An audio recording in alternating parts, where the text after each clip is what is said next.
Alright, what is going on everybody, and welcome back to another video. My name is Tlalollin Ramirez and I make random videos mainly pertaining about drumming, but they come and go randomly as they do. So a few days ago, I posted a video of me learning a spree called Big Boy, written by Tom Gasparini and performed by Kyle Tsuchiya. And in that video, basically, I highlighted the portions of me learning the spree, and then I performed it by the end of that video.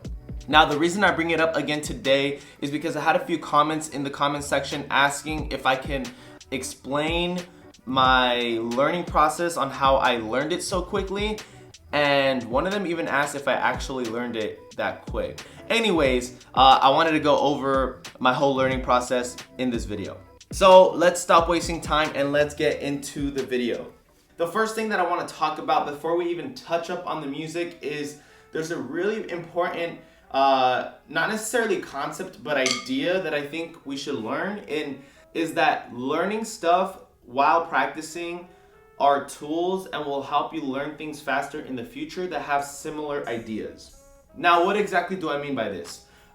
Whenever I practice, and I mentioned this in the last Drum With Me video that I did, when I practice, I really like to play grids. Now, what does grids exactly mean? It means that you basically break down and play different variations of a certain rudiment. So let's take flam accents, for example.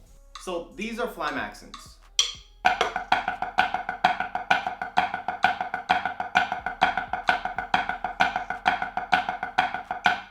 Flam on the first partial, tap tap on partials 2 and 3. How do you grid it?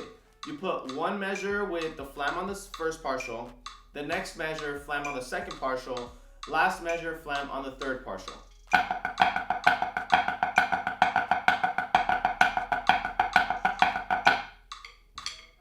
Cut it in half, play it twice, cut it in half, play it 4 times. That's what gridding is.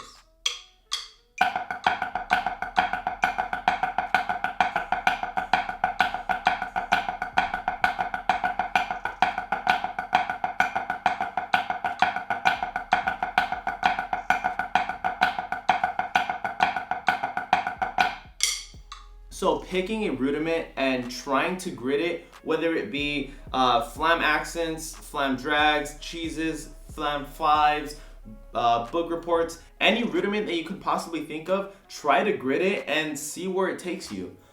And that is something that I've done for a minute now. So when it comes to flam 5 grids,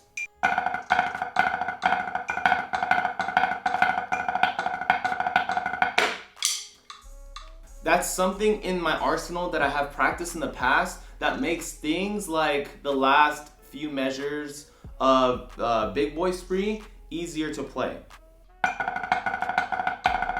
So you have to keep in mind that yes, it did only take me probably about an hour to learn and perform the Big Boy spree, but I've had hours and hours and years of practice in the past of different types of grids that I've done that have helped me learn Big Boy spree faster. So compared to someone that has never grid flam 5 rudiments, it's gonna be way harder for them to learn that specific measure in the spree because they don't have that in their practiced arsenal. So make sure you go out there and grid as much as you can. Make sure you go out there and practice and bring up different ideas as much as you possibly can so that you can have those tool arsenals when you learn a spree or a sheet of music or anything that helps you in the future. So enough talking aside, let's just break it down top to bottom, what I thought of when I learned this spree and how it can help you guys. Let's start with the first measure, flam accents. No flam on the release. Then you do flams on second partials. So that already right there are 2 things that I've played in the past that I know how to play, which makes the learning process easier. Next measure is flam accents again. And then the next one is touch-it flams. It's just a bunch of different flam variations. But then I think about count 3 and 4 is going to be invert flam taps. And that's something in my arsenal that I know how to play already. So let's take the 4th measure. And then the next measure is the same thing off your left. similar thing off your left, not the same. Now the next measure got me tripping a little bit. This is because I have done the cheese variation of this, but I've never done it with buzzes. So my hands weren't accustomed to how it felt like doing buzzes instead of diddles. And if you guys noticed in that last video, I put that section a lot, and it actually took me quite a minute to learn how to feel that out with the buzzes. So this is that measure.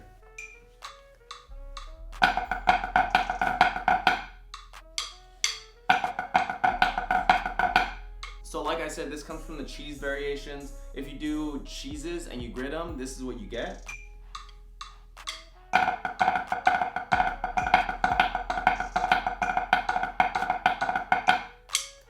We play the second measure from the cheese gritting, but the downbeat is at a different partial. So the feeling is the same with the hands, it just sounds different relative to the metronome.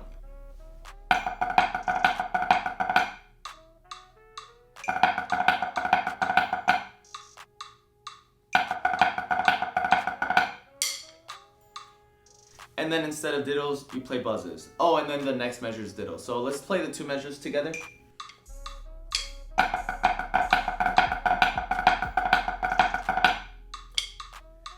So once again, something that I've known how to play for a minute now, I just apply it to this music. Next part, flam drags. It gets even easier.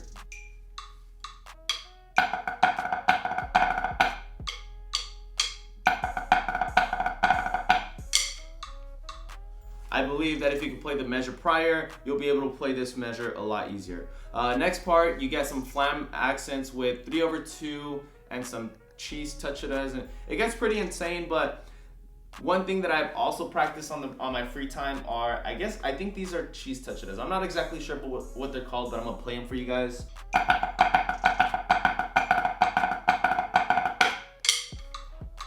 So that is a flam cheese type of variation that I've played and practiced in the past. So it's something in my arsenal again. So like I said, all of these ideas just come together and they play together, and you learn how to play a sheet music faster, but you really have to put in the time prior to be able to learn and practice and perfect the different type of cheese ideas or gritting ideas or whatever the case might be, which will make you learn the music that much faster. So let's get into that measure. Cool. So then the next measure, what I like to think about are flam accents, and then some of them have flams on the third partial. Sounds pretty fun. Cool. So the next part is just cheeses with hand-to-hand flams, and you just gotta feel the macro beat.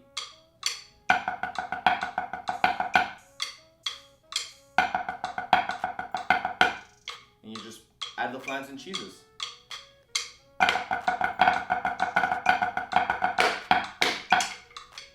Now the next part kind of tripped me up a little bit when I was learning it, and that was mainly because I wasn't used to the sticking behind it. Now they use this right hand triplet with left hand diddle combination. It sounds like this.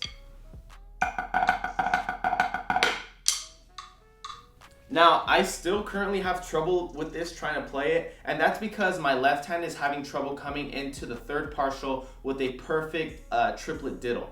My right hand stays pretty consistent with the metronome, and that's just because I'm used to playing triplets with the right hand, but having my left hand come in on the third partial on every single count, you kind of have to hold back, but having that perfect kind of pressure to play a right, spaced out triplet partial, so triplet diddle partial. So this is how those measures go. So even still, I'm not playing it to perfection. I still can hear my inconsistencies, but practice makes perfect, and this is what I thought about when I learned the spree. So then the next part, I know that count 1 is the same weird triplet accent diddle pattern as the last 3 counts. So I repeat that once again, and then the last 3 counts 2, 3, and 4 are all alternating with some hand-to-hand flams. So this is there's also no downbeat. Cool. The next 2 or 3 or 4 measures, I'm not exactly sure how many, I think it's 3, are probably one of my favorite ones in the entire warm-up, and that's because you change the feel of the beat. there's hardly ever any downbeat on count 1, and you just have to really feel the tempo. You really have to feel that triplet rhythm throughout the measure. So this is that next part. So I think about singles and then paradiddles and then triplets. It all kind of just you have to feel that sextuplet feel, and you have to hit in that frame. And you have to make sure that you don't play count 1 on either of the two measures.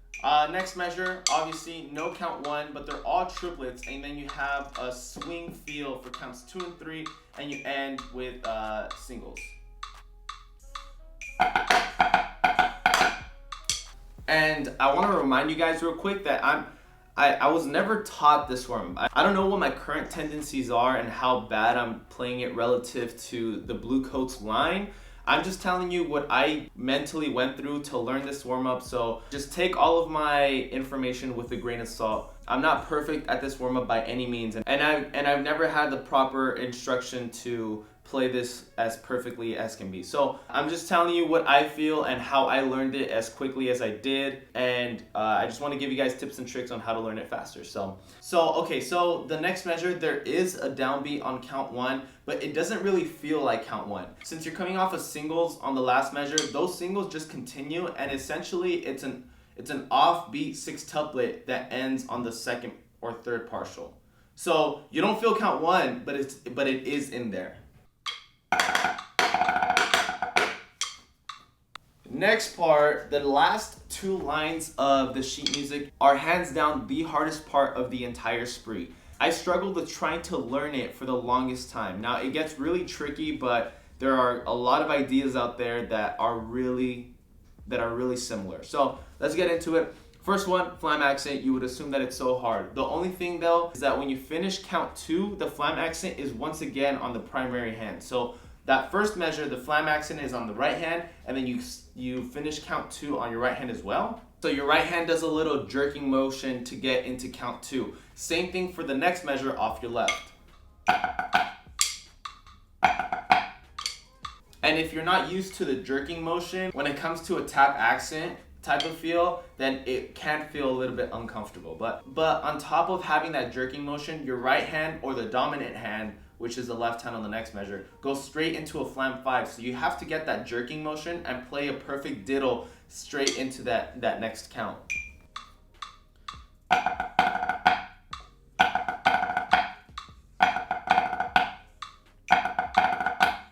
Obviously, I found it a lot more difficult when it's off my left hand, mainly because my left hand is not as strong as my right, but that is definitely something to note when you're learning these 2 measures. So the next part is relatively easy. You get some hand-to-hand flams, and then you finish off with the flam 5, and then, you do a cheese touch-it-out on count 4.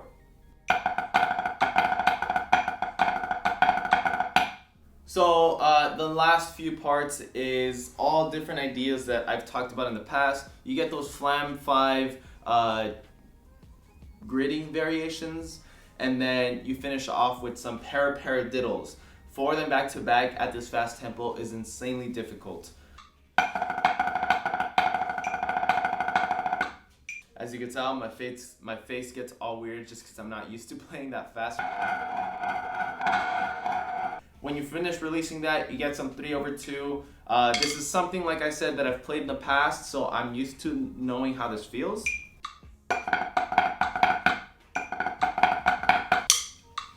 And then counts 3 and 4 on that measure is something that I've talked about in the past. It's a crazy rudiment that is honestly really fun.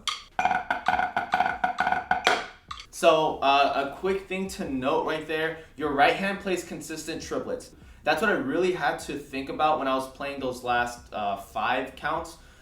Second to last measure plus count 4 of the one previous is your hand is constantly playing, your right hand is constantly playing triplets. So make sure you keep that right hand consistent and have your left hand play within the right hand triplet structure. So this is how it sounds. And then the last and final measure, you don't play count 1, you have a fun little spacing of a triplet partial, and then you play counts 2, 3, release on count 4 for the ending. So yeah, basically that's gonna be everything for this video. The whole spree top to bottom was honestly very fun to learn, and just getting those few comments and questions about how I learned it and what the quickest way was really encouraged me to make this video, and I really hope you guys got something out of it.